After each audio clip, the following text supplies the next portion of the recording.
I don't know if you're familiar with the quote, a wise man changes his mind sometimes, a fool never does. But that's what I think of when I just go year after year telling people, hey, are you going to be home for the holidays?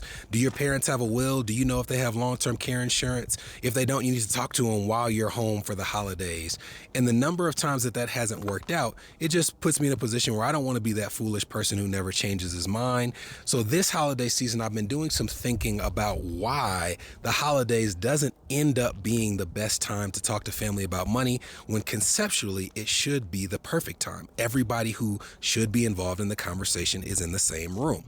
And when I think about some of the specific experiences that have showed me, hey, this didn't work out too well for this person or that person, there are some common threads.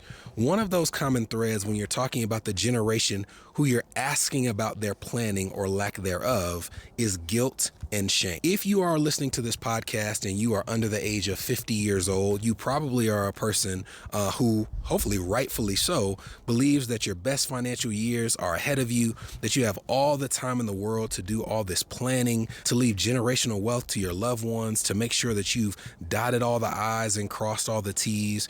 But every year you get closer to your retirement years, and you can ask anybody in their retirement years, they come quickly, you start to realize that there's less and less time left to do some of the things that you wanted to do all along. Now, that doesn't mean that there's no time left. We've met people who have become financially independent in their late 60s and early 70s. But if you're looking at the back half of your life and you're saying, I didn't take care of that will, I didn't save that money I wanted to in my 401k, I didn't establish that rental property empire that when I was in my 30s and 40s I thought I was going to establish, there can be a lot of shame, not just internally, but definitely when someone comes out the blue and asks you about the planning that you have done in order to leave an inheritance to the people you love.